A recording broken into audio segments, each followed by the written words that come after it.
Okay, good morning students. Welcome on the platform of RTS online classes. Today I am going to discuss about the value of work. I mean, what type of calculative value, calculation will gives work done of a force applied on any material which moves through a distance. जब किसी भी object पे हम लोग force apply करते हैं और वह डिस्प्लेस्ड भी होता है तो ऐसे कंडीशन में हमारा वर्क डन का वैल्यू क्या क्या हो सकता है इसको हम लोग देखते हैं। देखिए वर्क को हम लोगों ने डिफाइन किया था, work is equals to F D cos theta. ठीक है, यह हमारा मैथमेटिकल एक्सप्रेशन जो कि हम लोग ऑलरेडी एक्सप्रेशन में पढ़ चुके हैं आपको W equals to F D cos theta. अब यहाँ देखिए, अगर किसी भी ऑब्जेक्ट पे जैसे फर्स्ट केस अगर एफ डी या फिर कॉस 90 डिग्री, अगर एफ या डी या फिर कॉस 90 डिग्री मतलब theta is equals to 90 degree अगर हो जाए, ठीक है, इस दोनों में या तो एफ नहीं हो, किसी ऑब्जेक्ट पर फोर्स एक्ट ही नहीं हो तब भी वर्क डन जीरो। किसी भी ऑब्जेक्ट पे फोर्स एक्ट हो रहा हो लेकिन डिस्प्लेसमेंट नहीं हो, just I am just pushing this, मैं इसे दबा रहा हूं, ठीक है, इस बोर्ड को, बट यह बोर्ड में डिस्प्लेस नहीं हो रहा है, it means work is not doing, work is not happening. ठीक है, तो या तो फोर्स नहीं हुआ तब भी वर्क नहीं होगा, फोर्स एप्लीकेबल नहीं हुआ तो वर्क नहीं होगा। डी अगर फोर्स एप्लीकेबल हुआ भी, ठीक है, फोर्स एप्लीकेबल हुआ भी, अगर जैसे मेरा पहला जो कंडीशन था उसको देखिए कि अगर हमने फोर्स नहीं अप्लाई किया तो 100% डिस्प्लेसमेंट जीरो होगा, इस थीटा का वैल्यू कुछ भी क्यों ना हो वर्क डन नहीं होगा, I mean work done zero ही होगा इस फर्स्ट कंडीशन में। दूसरी कंडीशन में देखिए, हमने फोर्स अप्लाई किया बट डिस्प्लेस नहीं हुआ, डिस्प्लेसमेंट जीरो हो गया। जैसे when you are pushing the wall, किसी दीवार को पुश कर रहे हो वह वॉल मूव नहीं कर रहा, it means work done is not happening. Angle भी चाहे एंगल कुछ भी हो डजंट मैटर, वर्क डन फिर जीरो ही होगा। ठीक है, अब देखिए अगर फोर्स भी है, फोर्स अप्लाई किए, डिस्प्लेसमेंट भी हुआ, ठीक है, फोर्स अप्लाई किए और डिस्प्लेसमेंट भी हुआ, लेकिन थीटा का एंगल यह अगर 90 डिग्री है, ठीक है, फोर्स और डिस्प्लेसमेंट दोनों के बीच 90 डिग्री है तो वर्क डन फिर जीरो हो जाएगा। समझ रहे हैं? इसलिए वर्क डन होने के लिए क्या क्या जरूरत है, what is need for being work done. The first of all force का वैल्यू होना चाहिए, मतलब फोर्स अप्लाइड होना चाहिए, डिस्प्लेसमेंट भी होना चाहिए, ठीक है, और थीटा का value is not equal to 90 degree, मतलब इससे कम 0 डिग्री हो, 30 डिग्री हो, 45 डिग्री हो, 60 डिग्री हो, ये सब होना चाहिए, वरना 80 डिग्री हो, ताकि पॉसिबल नहीं है, बट 90 डिग्री नहीं हो तभी जाकर के वर्क होगा। समझ रहे हैं मेरी बात को? वर्क कब होगा? देखिए हमने 3-4 कंडीशंस के साथ तुम्हें एक्सप्लेन किया, इसके बेसिस पर हम लोग बता सकते हैं कि अगर फोर्स नहीं लग रहा है तो 100% डिस्प्लेसमेंट नहीं होगा, डिस्प्लेसमेंट नहीं होगा तो फिर थीटा का एंगल जो है वो कुछ भी क्यों ना हो वर्क डन जीरो ही होगा। अगर फोर्स लगा लेकिन डिस्प्लेसमेंट नहीं हुआ, ठीक है, तो भी वर्क डन नहीं होगा। अगर फोर्स भी लगा, डिस्प्लेसमेंट भी हुआ बट एंगल 90 डिग्री है तो फिर वर्क डन जीरो हो जाएगा। इसके मतलब वर्क डन होने के लिए क्या कंडीशन है?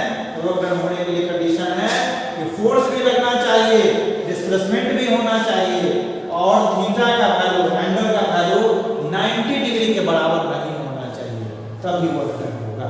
Are you getting my point? It is very clear to understand when work done is defined according to the science.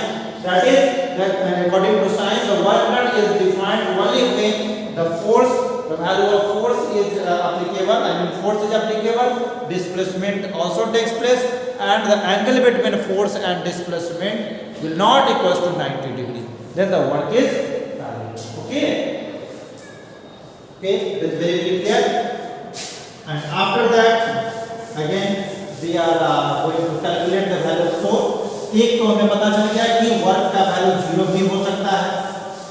इस तीन चार कंडीशंस में देखा हमने कि वर्क का वैल्यू 0 हो सकता है। सबसे पहला हमको देखा कि वर्क का वैल्यू 0 हो सकता है। अब देखिए, अब वर्क के लिए एक कंडीशन लिया कि एक ना 5 न्यूटन का फोर्स था, ठीक है। F इक्वल्स टू यहां पर हमने लिखा 5 न्यूटन और वह 10 मीटर का डिस्प्लेसमेंट ये किया और एंगल जिस डायरेक्शन में मूव कर रहा था उसी डायरेक्शन में फोर्स था, मतलब थीटा का वैल्यू हम लोगों ने 0 डिग्री देखा। तो आप देखिए अब यहाँ पर डिफाइन की था W equals to F S cos theta और ये हो जाएगा कैसे 5 into 10 into cos थीटा का वैल्यू cos 0 इसको लिख सकते हैं 5 into 10 into 1 is equals to कितना हो गया 50 न्यूटन मीटर या 50 जूल, ठीक है। देखिए यहाँ क्या वैल्यू आया, यहाँ वैल्यू आया पॉजिटिव, जो वर्क डन का वैल्यू आया यहाँ पर वो आया पॉजिटिव। इसका मतलब क्या हुआ, वर्क डन पॉजिटिव भी हो सकता है, ठीक है। वर्क डन 0 हो गया, वर्क डन पॉजिटिव भी हो सकता है।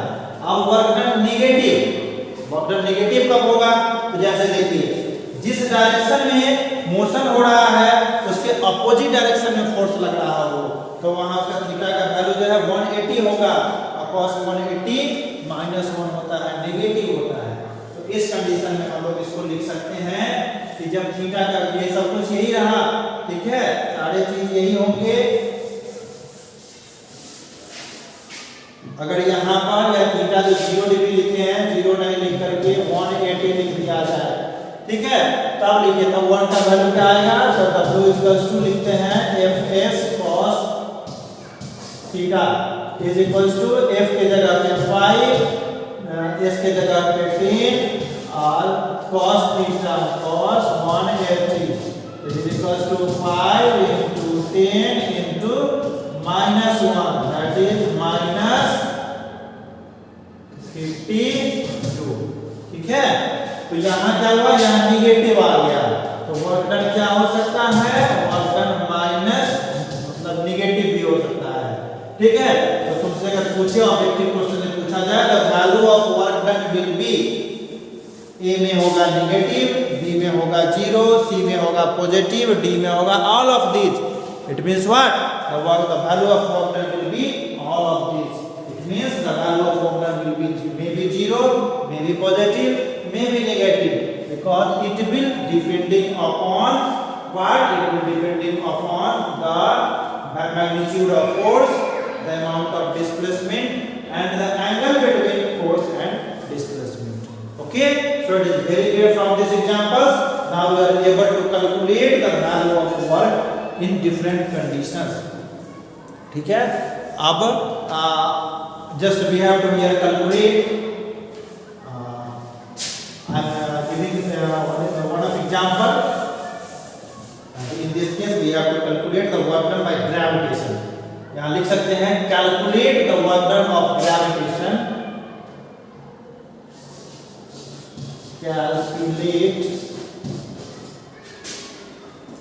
calculate the work done by gravitation when a ball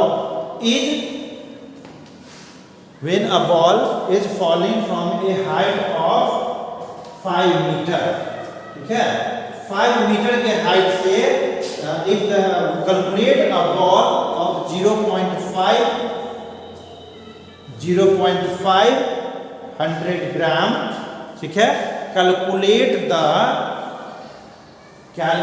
the work done by gravity when a ball of mass 0.5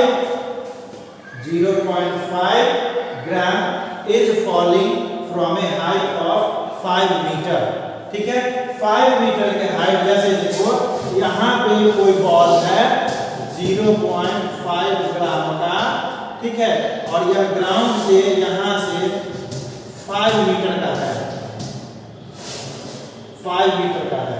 तो यह बॉल जब यहाँ से गिर रहा है, थ्रो हो रहा है, तो ग्रेविटी के द्वारा इस पर जो फोर्स लग रहा है उसके वजह से इसका वर्क डन कितना होगा, मतलब ग्रेविटी का वर्क डन कितना होगा, ठीक है।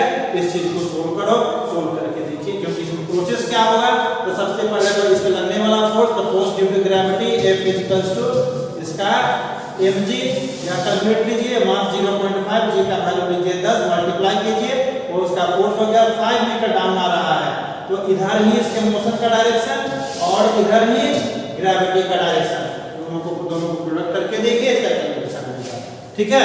तो हम लोग नेक्स्ट क्लासेस में इस तरह के बहुत सारे क्वेश्चन पे प्रैक्टिस करेंगे, और तुम्हें होमवर्क में इस पे बेस्ड क्वेश्चन भी हम सेंड करेंगे, जिससे सोल्व करके in the evening query session में पोस्ट करना है, okay. And just go through the books, because books में तुम्हारे एनसीईआरटी बुक्स में जो वर्क से रिलेटेड, वर्क डन से रिलेटेड क्वेश्चन होंगे उसको करके और उसे ग्रुप में पोस्ट करना है, ओके। चलिए फिर, ओके, थैंक यू।